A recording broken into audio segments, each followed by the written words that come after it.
The Federal Subcontractor Blueprint trademark. Season 2, Episode 1. Day 1, a major announcement. 30-day countdown begins. This is going to be exciting. We've been quietly building something big. Now, the countdown to the reveal begins. We're about to reveal something we believe will change federal market entry.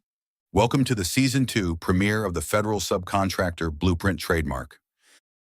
Season 2, Episode 1.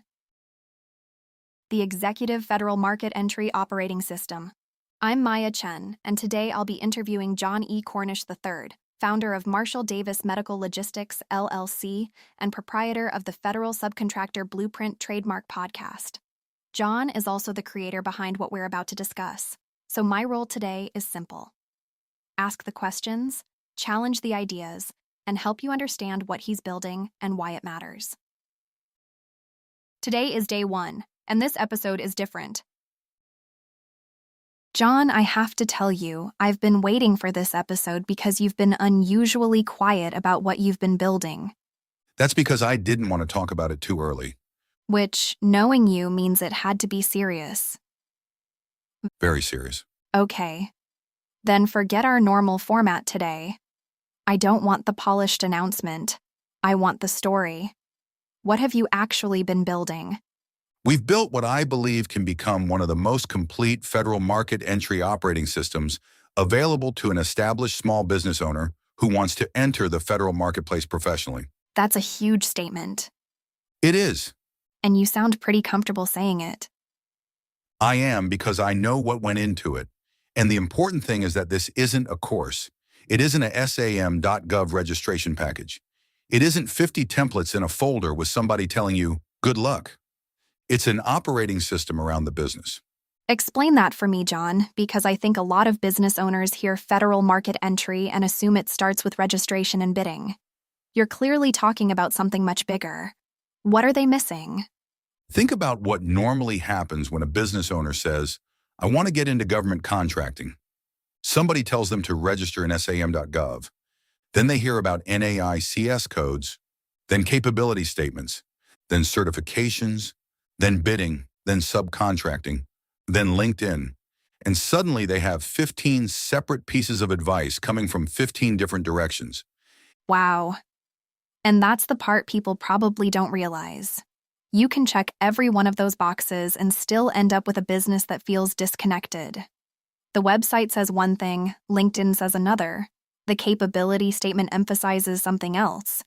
And now the person looking at your company has to figure out who you are. Exactly. That's the problem. The business owner may already have a legitimate company. They may have 10 or 15 years of experience, real customers, employees, equipment, processes, expertise. But then you look at how that company presents itself to the federal marketplace, and it looks like an entirely different business. Meaning the company itself may be strong, but everything the federal marketplace sees on the outside makes it appear weaker than it really is. The experience may be there, the capability may be there, the leadership may be there. But if the branding, positioning, website, LinkedIn profile, or federal presence doesn't communicate that strength, nobody on the outside knows it. Much weaker. The owner might be exceptional, but their LinkedIn profile looks like an old resume. Their website was designed for a completely different customer. Their company description doesn't clearly explain what they do. Their capability statement is 3 pages of text nobody wants to read. Their NAICS codes may not even accurately represent their strongest capabilities. And then they wonder why nobody's calling. That's actually a pretty uncomfortable picture, John. Because you're basically saying somebody could spend years building a great company, become genuinely good at what they do, and still walk into the federal marketplace looking completely unprepared.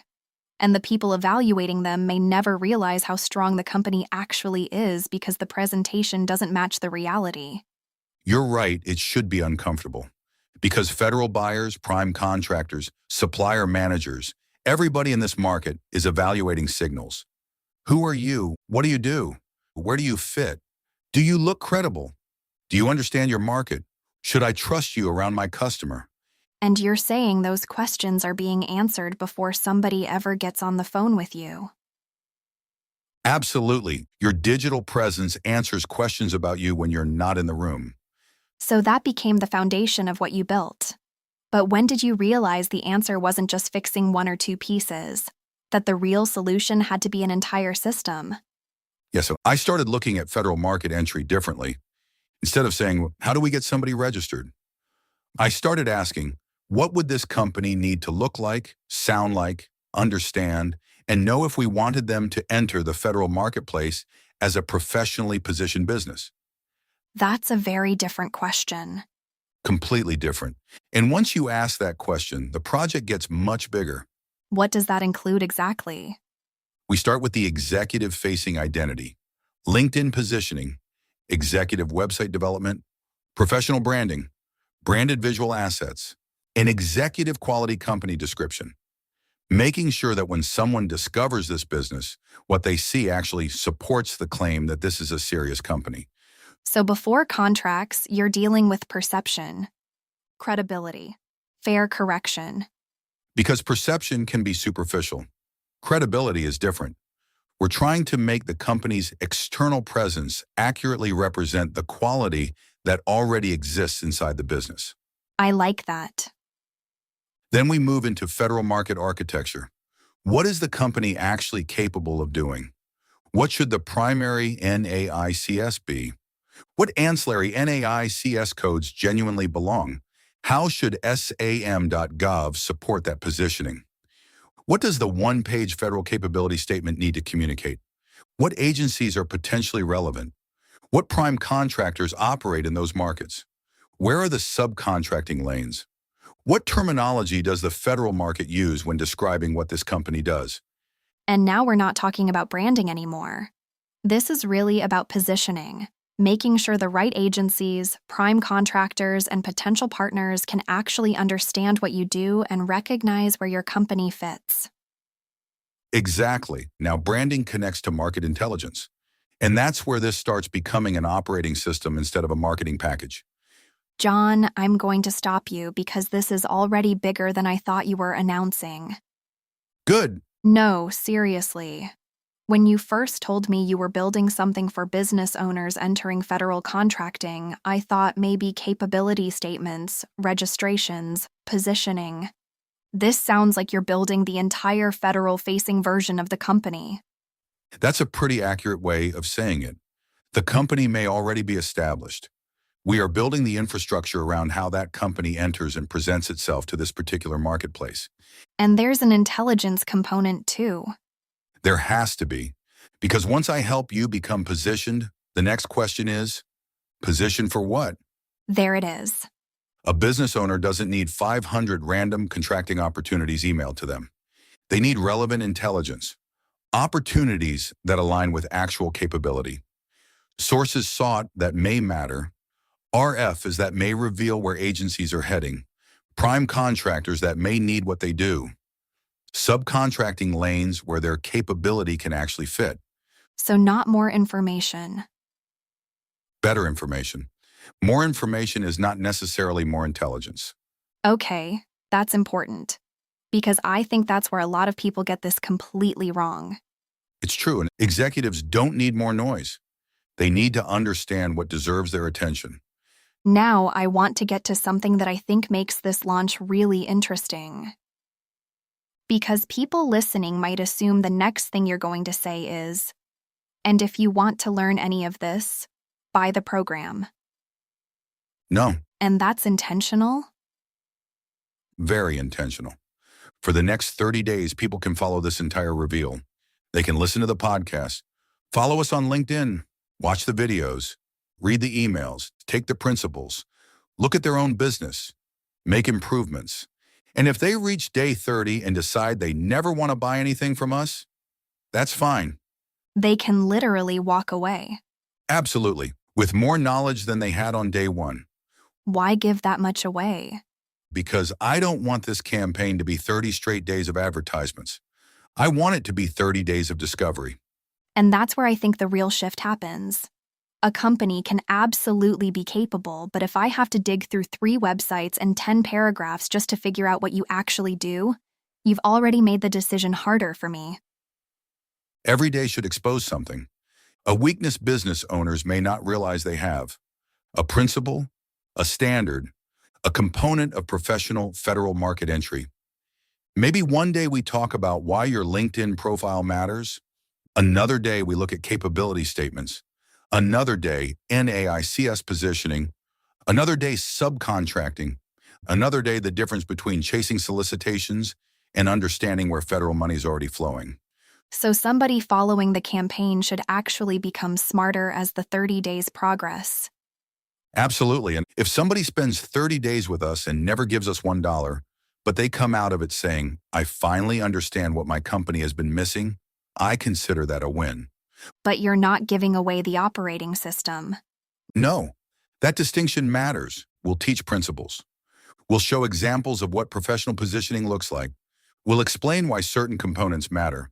But we're not publishing our internal assessment logic, prompts, workflows, search architecture, decision systems, implementation procedures, or proprietary tools. So we get to see the building, Yes, but not the construction plans, exactly. which creates an interesting question. If this is what you're willing to show people for free, what exactly are they getting when they become a client? And that's the question I want people asking by the middle of this countdown. Not because we told them they should buy, because they've seen enough to understand the scale of what we've built. There's another piece I didn't expect. YouTube, podcasting, paid visibility, executive thought leadership. Why are those inside a federal market entry system? Because authority matters. I'm not saying every CEO needs to become an influencer. That's not the goal. But if somebody researches your company, there should be enough professional evidence around you that they understand who you are. LinkedIn, website, capability statement, company description, visual identity, maybe video, maybe a podcast. Everything should reinforce the same story. So a prime contractor finds you on LinkedIn, clicks your website, watches something you published, opens your capability statement, and it all feels like the same organization. Exactly. Consistency builds confidence. You know what's interesting? I think we started this conversation talking about government contracting. But what you're really describing is brand transformation for a company entering a very specific market. That is exactly what happened while we were building it. It became much larger than government contracting education. It became a federal-facing brand, positioning, intelligence, and authority platform. That's the phrase. Now it's clicking for me. At first, I was hearing LinkedIn, website, capability statement, NAICS codes, opportunity intelligence, and they sounded like separate services. But what you're really building is the infrastructure that connects all of those pieces into one federal market entry strategy. And we're still developing it. I want people to understand that too. We're putting this into the marketplace. We're going to learn. We're going to refine. We're going to make it better. But the architecture is there. Who should pay closest attention over the next 30 days? Established small business owners, people who already know how to run a business. They have real capabilities, real expertise, maybe real revenue, but they recognize that the federal-facing version of their company is not yet where it needs to be. And I'm glad you're making that distinction. Because if someone is looking for a guaranteed contract, this probably isn't for them. The serious business owner understands there are no guarantees, but there is a huge difference between simply hoping something happens and actually preparing your company to compete. No, we're not promising contracts. We're not promising awards. There's no magic button. What we can help build is positioning, credibility, visibility, readiness, intelligence, and infrastructure. And then there's President's Club. President's Club becomes the continuing intelligence layer after the introductory period. Membership will be $149 per month. It includes continuing federal market intelligence and our proprietary federal subcontracting ebook, along with the continuing market awareness environment we're developing around the platform. So the initial system builds the position. President's Club helps them stay connected to the market. Exactly. Because federal market entry is not a one-time event.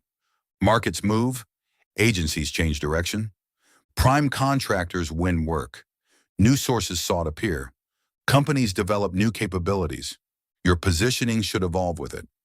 All right. So today is officially day 1. Day 1. What happens tomorrow? We start opening the doors. Slowly. I like the sound of that. Every day, people get another look at what we've built. Another problem, another principle, another component, another reason to look at their own company differently. And they don't have to buy anything. Not one thing. Take the information, use it, improve your company. Stay for all 30 days or leave after 3. There's no obligation. But something tells me you don't think many people are going to want to leave after 3. I'm hoping they get curious. I think curious might be an understatement.